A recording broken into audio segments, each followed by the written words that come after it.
In this video, I'm going to talk to you about how to do Amazon FBA bookkeeping and accounting for beginners in 2023. Don't go anywhere. The topics that I'm going to cover are 1, keeping track of all your expenses, outgoings, cost of goods, products, profit, etc. 2, we're going to talk about hiring accountants, bookkeepers, what you can expect, what the current climate is for Amazon FBA accounting in the UK. Number 3, we're going to talk about the softwares and the tracking softwares and services, etc., so that you understand exactly what sort of softwares and providers you need in order to track your business expenses. And number 4, finally, I'm going to talk to you about the top few practices that I've used, that I've learned over my years, my 3.5 years of selling on Amazon FBA, that could save you a lot of time, but more importantly, a lot of money. So make sure you stay till the end of the video. Just before we dive into it, guys, I've got to let you know that this video has been brought to you by Awesome, who are actually my current accountants. They have very, very kindly offered to give me 2 discounts for my viewers. Number 1 is £12 link. It costs you £12 with the link below to register a company and a business bank account. They will set it all up for you. And the second link there is £100 off your accounting services. So if you watch this video, then you decide that you're not going to do it by yourself, or you're not happy with your current accountants, you can just hit the link below and get £100 off any services for Awesome as your accountant on an ongoing basis. Or they can set up your business limited company and bank account for only £12. Thank you, Awesome. Let's dive into the video. So first of all, let's get into it. The first thing that you've got to do is make sure that you're making a record and a recording of every single expense and thing that you buy for your business. Doesn't matter if you're running a sole trader or a limited company, whatever it is, you need to make sure you're tracking it. Worst thing that you want to do is get to the end of the year, chat to your accountants, or if you're doing it yourself, and just literally littered with overwhelm. We've all been there, but you don't want to let this happen. You could be losing a lot of money as well as a lot of your time, but it just makes it easier. It just makes it easier, makes your life easier, makes your accountant's life easier.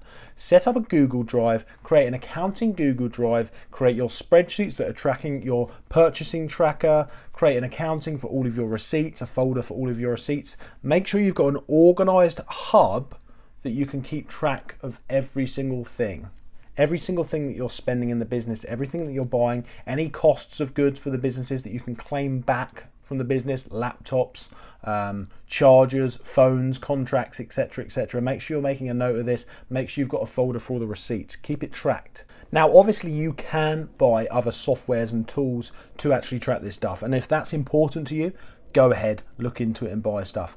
Personally, we track it quite manually, this stuff. We track the purchases, we know exactly what we're purchasing, exactly what we're going to claim back. We've got a note of all this stuff, and we're making sure we're tracking the receipts. It works for us, but you've got to make sure whatever works for you. Right, let's talk about accountants now. So you need to decide if you're going to be limited or sole trader, okay? Now, look, if you want to find out what's best for you, sole trader or limited, in many cases it's usually a limited company when you're selling on Amazon if you want to start taking it seriously. However, go to my channel, type in limited v sole trader on my channel if you want a full breakdown video of the pros and the cons.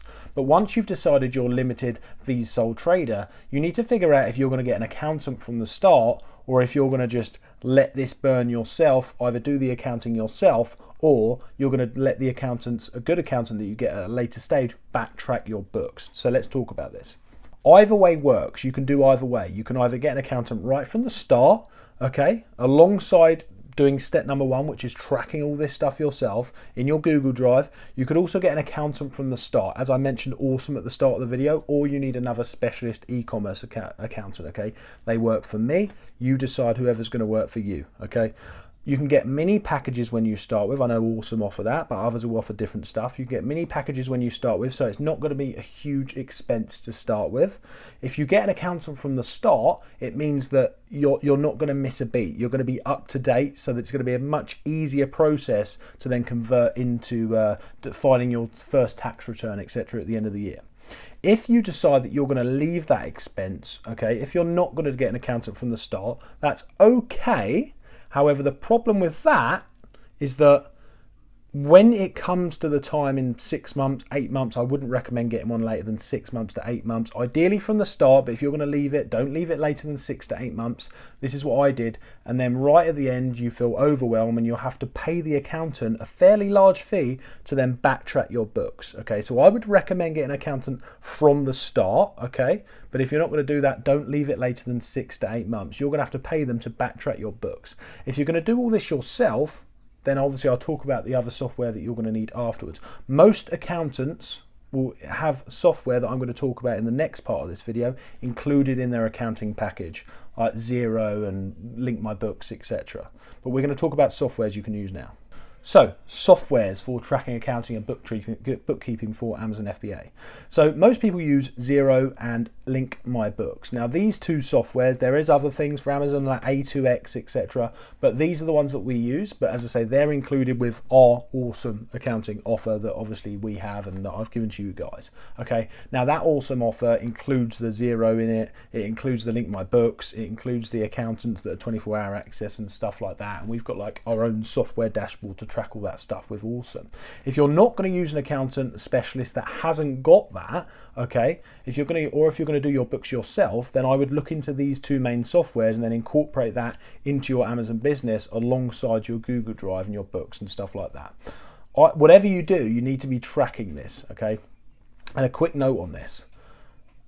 If you're going to use an accountant, make sure they're an e-commerce specialist, because a lot of accountants don't have a clue about accounting on Amazon, accounting on eBay, accounting on Shopify. Trust me, I got burnt very hard in that. And I'm going to tell you a few stories in the last section of this video, which we're just about to go into, which is the tips and tricks that I've learned over the years of selling that have saved me a lot of money and time, that will save you a lot of money and time. Right, as promised, I'm going to give you now my top tips and tricks that are going to save you a lot of time and money when you're starting out, mistakes that I made in the business. Okay, so number one is make sure you take it seriously when I say create your purchase tracker and track everything that you buy. Very, very important to keep a log of this stuff. Number two is to, although you need to get in order, although you need to get an accountant from the start or just a few months in, okay, you don't want to overwhelm yourself.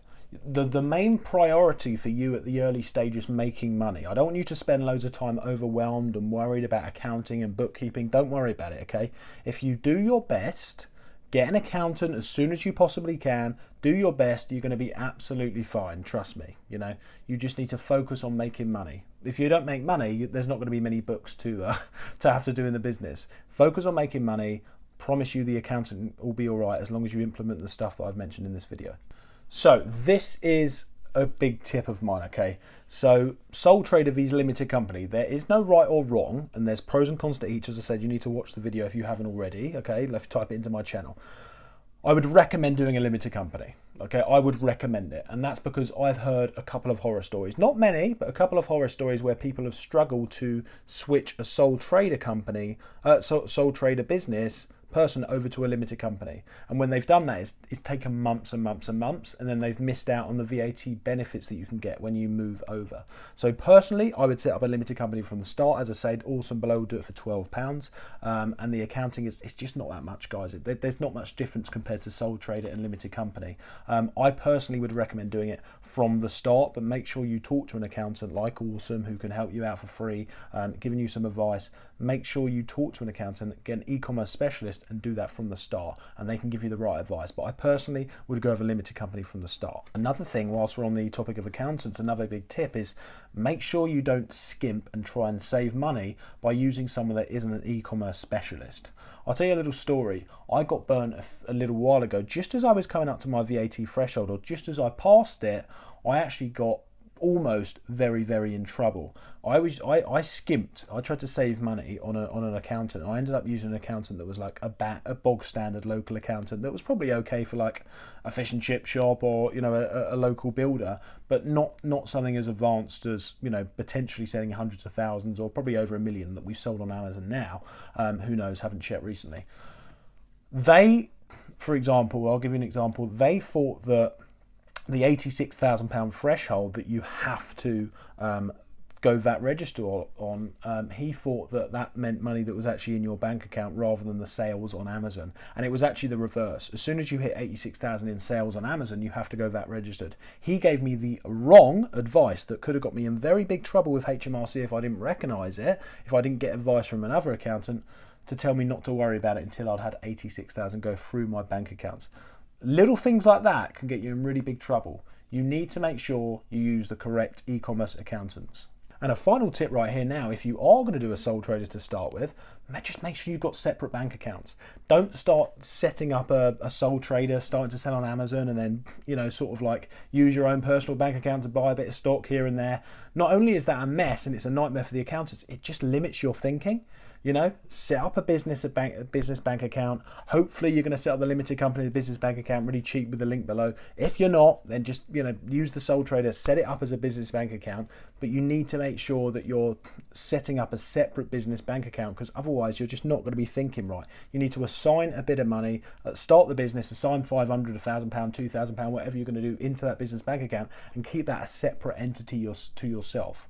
Because that's what a limited company is, a separate entity to yourself. It is limited liability. But if you're going to do a sole trader, you need to make sure you're not connecting the both together. Okay, so I hope that video's helped. My name's Hayden. Make sure you like, follow, and subscribe, and I will see you in the next video.